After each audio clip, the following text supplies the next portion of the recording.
हमारे देश में अब मुझे ये समझ में आने लगा है कि किसी भी भारतीय नागरिक को चिकित्सा सुविधा की जरूरत नहीं है, चिकित्सकीय ज्ञान की जरूरत है। हेल्थ फैसिलिटीज नहीं चाहिए, नॉलेज चाहिए। नॉलेज की बहुत कमी, और इतनी कमी है कि पढ़े लिखे लोग उससे ज़्यादा पीड़ित हैं। छोटी छोटी बातें नहीं जानते। पानी को उबाल के पीना ये इतनी छोटी सी बात है, लेकिन आज के समय की बीमारियों में सबसे इफ़ेक्टिव है, खासकर 3 महीने की ये जो। तो आप उनको बता दो भैया पानी उबाल के पियो, उबाल के पानी पीने से क्या होता है वो समझा दो उनको, 10 मिनट में समझ में आ जाए। फिर उनसे कहो कि खाना खाते हो तो कुछ ये खाओ ये मत खाओ, क्योंकि दिनचर्या ऋतुचर्या जो आयुर्वेद की है ना वो जरूर सीख लो। दिनचर्या और ऋतुचर्या जरूर सीखो, आयुर्वेद की बहुत आवश्यक है। और आपको मैं एक किताब का नाम बोल के जाता हूँ, इसको पढ़ो। भगवत गीता जैसे पढ़ी जाती है, रामचरितमानस जैसे पढ़ी जाती है, उस किताब का नाम है अष्टांग हृदय। इसका एक दूसरा नाम भी है अष्टांग संग्रह, पुराना नाम अष्टांग हृदय। ये किताब का जो स्वस्थ व्रत है ना, वो ऐसे पढ़ो जैसे आप धार्मिक पुस्तक पढ़ते हो, और उसको बार बार पढ़ो तो याद हो जाएगा, कंठस्थ हो जाएगा। उसमें 2000 सूत्र हैं। ये सूत्र लोगों को बताना शुरू कर दो। छोटे छोटे सूत्र हैं, जैसे खाना खाने के बाद पानी मत पियो, स्वस्थ रहना है जिंदगी भर तो खाने के 1 घंटे के बाद पानी पियो। क्यों नहीं पिए वो आप सब जानते हो, सरल भाषा में उनको समझा दो। फिर उनको बोलो पानी पियो तो घूंट भर भर के पियो, सिप करके पियो, ताकि ज़्यादा लार शरीर में जाए, वात पित्त कफ तीनों संतुलित रहे। ठंडा पानी कभी मत पियो। मैंने दुनिया में ठंडे पानी पीने वालों को बहुत देखा है। यूरोप और अमेरिका के लोग चिल्ड वाटर पीते हैं, बर्फ़ का पानी फ्रिज में रख के पीते हैं। परिणाम जानते हैं क्या होता है? सवेरे जब टॉयलेट रूम में जाते हैं तो 1-1 घंटे बाहर ही नहीं आते। उनको पूछो भाई तुम क्या कर रहे थे 1 घंटे वहाँ? तो कहते हैं न्यूज़पेपर पढ़ रहे थे, मैगजीन पढ़ रहे थे। क्यों पढ़ रहे थे? स्टूल पास नहीं होता। क्यों नहीं होता? कॉन्स्टिपेशन है, जोर लगाना पड़ता है फिर भी नहीं होता। गाना भी गाते हैं मेरे सपनों की रानी कभी आएगी, फिर भी नहीं आती। और अंतिम दुष्परिणाम पता है क्या होता है? उनको पेट साफ तो होता नहीं, तो सांस में से भयंकर बदबू आती है। किसी अमेरिकन यूरोपियन के नज़दीक बैठ जाओ, अगर वो लिस्ट्रीन स्प्रे करके नहीं आया तो 1 मिनट नहीं बैठ सकते। हर समय उनको माउथ फ्रेशनर स्प्रे करना पड़ता है, क्योंकि अंतड़ियाँ साफ नहीं है, कब्जियत है, मल भरा हुआ है, उसमें कचरा जमा है। फिर उनके पसीने में से भी बदबू आती है। क्यों?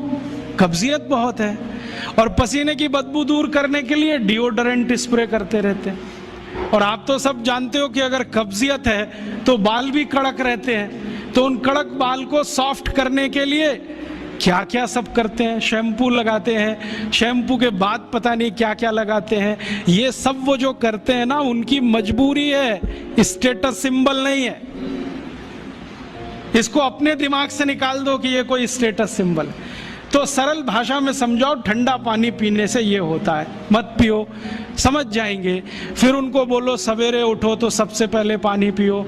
फिर उनसे बोलो खाना खाओ तो बैठ के खाओ, कभी भी खाना खाओ तो पूर्व दिशा में मुंह करके खाओ, सो तो पूर्व दिशा में। ये अष्टांग हृदय में इतने अद्भुत छोटे छोटी बातें हैं तो संस्कृत में है, लेकिन अब तो उसका हिंदी भी आने लगा है। तो हिंदी ले लो, हिंदी वर्जन ले लो, इसको पढ़ो, बार बार पढ़ो, और ये जाके गांव में सबको बताओ। फिर उनको कहो देखो ये तो है स्वस्थ रहने के लिए, अब तुम बीमार पड़ो तो बताओ तुम्हारी बीमारी क्या है। ये बीमारी है तो ये दवा है, ये बीमारी है तो ये दवा है। और मेरा आपसे एक निवेदन जरूर है कि अगर आप होम्योपैथी से भी इलाज करो तो उसकी मूल दवा जरूर बता दो। उनको ये ग्रीक और रोमन नाम में मत फंसाओ। आप कहोगे जी मैं तो ऑसिमम दे रहा हूँ, ये उनको कहो ये तो तुलसी का रस है भैया, तुम्हारे घर में फूलों से बनी हुई है, आसानी से मिलती है, जयपुर में मिलती है, दिल्ली में मिलती है। भंडारी वालों को अक्सर ऑर्डर दे के रखो, हमको इतनी भेजो। उनको जो पता चल गया कि आप प्रचार के लिए कर रहे हो तो मुफ्त में भी दे देंगे आपको। तो इस तरह से आप गांव-गांव जाओ, छोटे छोटे शिविर लगाओ, गांव वालों को इकट्ठा करो।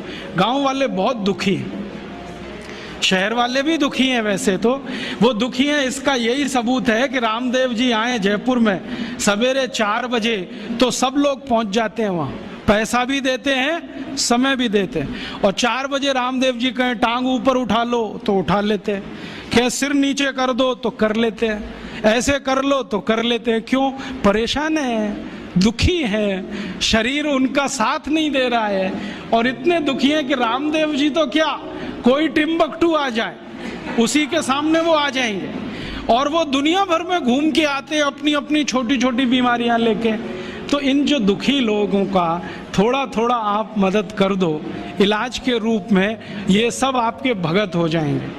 और ये भगत हो जाएंगे तो कहो आप भी प्रचार करो इसका, वो भी करें, आप भी करो, तो ये इतना तेजी से मल्टीप्लाई करेगा कि 2-5 साल में एलोपैथी का बाजा बज जाएगा। और बजा देना है अपने को। हाँ, ये संकल्प लेके चलो कि इनका बाजा हमको बजाना है। मैं बहुत जल्दी एक टीवी चैनल शुरू करने जा रहा हूँ एलोपैथी का बाजा बजाने के लिए। इनकी सब पोल खोलनी है मुझे।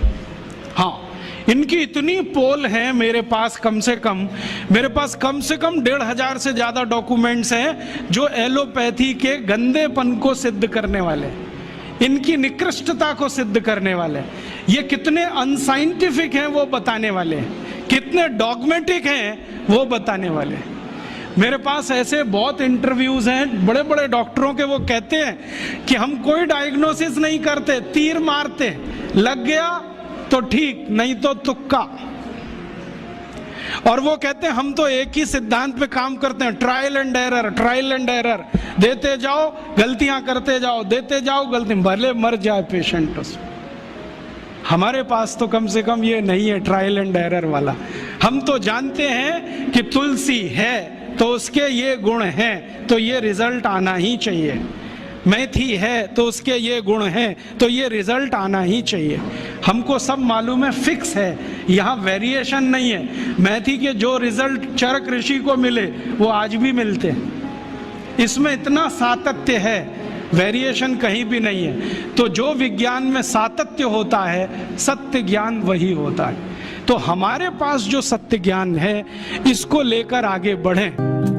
तो अगर अष्टांग हृदय के इस सूत्र को आप माने और समझें, अष्टांग हृदय कहता है कि जिस भोजन को सूर्य का प्रकाश ने स्पर्श नहीं किया हो और पवन ना मिला हो उसको कभी मत खाइए, वो जहर है। दूसरी हमसे क्या गलती हो रही है, हमने अपने घर का नाश्ता ऐसा बनाया जो यूरोप और अमेरिका में मजबूरी में खाया जाता। मैंने कहा ना, पाव रोटी, डबल रोटी, बिस्किट, अब हमने घर में शौक से लाना शुरू किया। ज्यादातर घरों में ब्रेड पकौड़े नाश्ते में मैं देखता हूं, या ब्रेड का कोई ना कोई प्रिपरेशन नाश्ते में मिलता है। पूछो, कहते हैं बहुत इजी है। इजी तो इडली भी है, सांभर भी है, उत्तपम भी है, रसम भी है, डोसा भी है, और हलवा से ज्यादा इजी कोई चीज नहीं। सबसे सुरक्षित, सबसे पौष्टिक हलवा के बारे में आप जानते हैं? मेरे पास कोई ऐसा पेशेंट आ जाए जो ऑपरेशन करा के आया हो अभी घंटे भर पहले, मैं उसको कह सकता हूं कि घी का हलवा खा लो, इतना सुरक्षित है। उस पेशेंट को रोटी नहीं खिलाई जा सकती, दाल नहीं खिलाई जा सकती, चावल नहीं खिलाया जा सकता, कम से कम 15 दिन। लेकिन मैं उसको ये जरूर कह देता हूं कि ऑपरेशन खत्म होते ही जैसे ही होश आए हलवा बना के खिला देना, देशी गाय के घी का, क्योंकि वो हीलिंग में बहुत मदद करता है। तो हलवा से ज्यादा तो कोई भी हमारे पास डिश नहीं है जो 5 मिनट में बन सके, लेकिन वो हलवा गायब हो रहा है धीरे धीरे। पाव रोटी आ गई, डबल रोटी आ गई, बिस्किट आ गया, घर में नूडल्स आ गए, और सवेरे के नाश्ते में ये जरूर है। और आयुर्वेद कहता है कि सवेरे का नाश्ता ही सबसे ज्यादा मजबूत होना चाहिए, उसी में भरपेट हम पाव रोटी, डबल रोटी खिला रहे हैं। कभी कभी बच्चों का बहाना बना देते हैं कि खाते नहीं वो, आपने खिलाने की आदत नहीं डाली तो वो खाएंगे क्यों? यहां से ही हमारी जिंदगी की गड़बड़ी शुरू हो रही है। और ये सड़े मैदे की पाव रोटी, डबल रोटी आप जितनी खाएंगे कब्जियत उतनी ही बढ़ेगी। कब्जियत बढ़ेगी तो शरीर की बीमारियां बढ़ने वाली हैं। 103 बीमारियां होती हैं, ये ध्यान रखिए। आज मेरे पास सुविधा नहीं है, अगर एलसीडी प्रोजेक्टर होता तो मैं आपको यहां दिखाता।